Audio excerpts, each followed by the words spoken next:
Pourquoi je pense qu'il faudrait décider de ne pas chercher à donner à nos élèves le diplôme du brevet 2020. Premièrement, ce diplôme des collèges, du brevet des collèges, n'est pas nécessaire pour la poursuite des études. En effet, sans ce diplôme, l'élève peut entrer au lycée ou dans une école professionnelle. Il n'est donc pas un sésame incontournable comme le bac. D'ailleurs, certaines écoles hors contrat décident chaque année de ne pas présenter leurs élèves à l'épreuve du brevet, considérant que la préparation à cet examen est inutilement contraignante. Pour ma part, j'ai pensé que cet examen, pour les élèves du hors contrat, reste un vrai examen. Pas de contrôle continu et une matière en plus par rapport aux élèves de l'éducation nationale, l'anglais. Cet examen a donc encore une vraie valeur pour nos élèves. Je suis aussi convaincue que la mise à l'épreuve de nos élèves est nécessaire pour leur évolution. Un examen dans de bonnes conditions, après une préparation sérieuse, est une épreuve structurante. Il est aussi un aiguillon pour les enseignants. Il suffit de se souvenir comment les instituteurs d'autrefois avaient à cœur de faire réussir leurs élèves au certificat d'études. Ils n'hésitaient pas à revenir le jeudi, jour de congé à mon époque, pour faire réviser les épreuves. Cependant, depuis plusieurs années, tout a été fait pour que les diplômes n'aient plus la même valeur. On entend dire « le bac, on le donne à tout le monde » ou « moi, mon brevet, je l'ai déjà avec le contrôle continu ». Alors, pourquoi, depuis plusieurs décennies, s'est-on évertué à descendre le niveau d'exigence du bac et du brevet? Mais quel est le but de cela? En 1989, M. Jospin écrivait noir sur blanc « Si vous voulez changer les enseignants, il faut changer les évaluations ».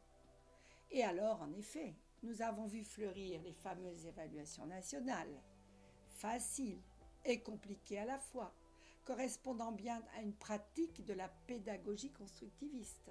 Par exemple, l'épreuve d'évaluation de la lecture des élèves de CP, à l'arrivée du CP plutôt, était basée sur la reconnaissance globale de mots. Pour que les élèves réussissent, il fallait qu'ils aient eu la méthode globale pendant l'année scolaire précédente. Les instituteurs ont aussi découvert une façon de noter ces évaluations extrêmement obscure, qu'ils ne comprenaient pas, car ces évaluations avaient été conçues par des techniciens qui n'avaient jamais vu un élève ou qui avaient quitté la classe depuis très longtemps. Le livret d'évaluation annuel que les parents m'apportent encore maintenant est lui aussi complètement incompréhensible. La note a très souvent disparu et on voit apparaître des codes, d'ailleurs différents d'une école à l'autre. Je résume cette affaire, qui pourtant mérite que l'on se plonge dans sa complexité. En somme, à casser le thermomètre, on a laissé le malade mourir.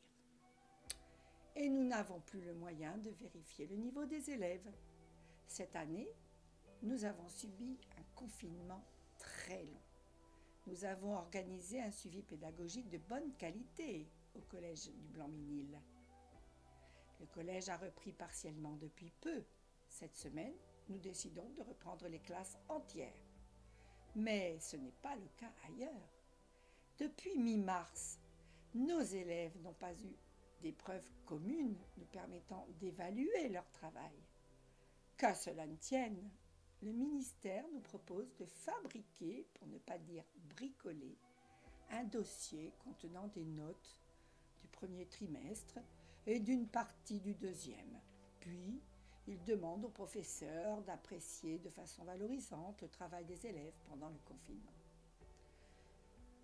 Je n'en reviens pas encore. Ce dossier sera lu par une commission de l'éducation nationale qui décidera qui a le brevet ou non. On sait que ce confinement a provoqué un vrai cataclysme scolaire. Et je ne peux oublier les milliers d'élèves qui ont immanquablement décroché.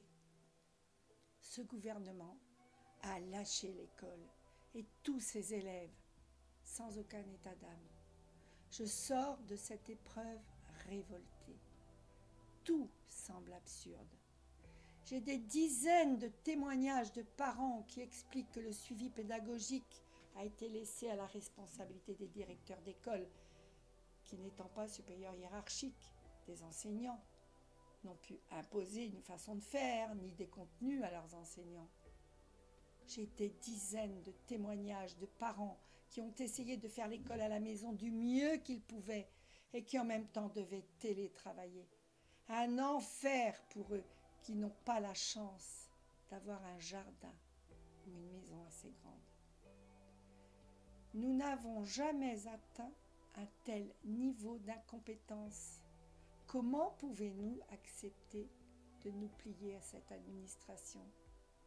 Si au début, j'ai pensé qu'il était bon, pour les écoles hors contrat, de pouvoir bénéficier de cet avantage, au même titre que les écoles du système scolaire, je suis maintenant convaincue que ce serait mauvais pour nous. Nous perdons toute dignité à nous plier à ce fonctionnement absurde, juste là pour nous faire admettre la fin des beaux examens, dont la réussite rendait si fiers nos élèves et nos enseignants. Que cherche l'éducation nationale ?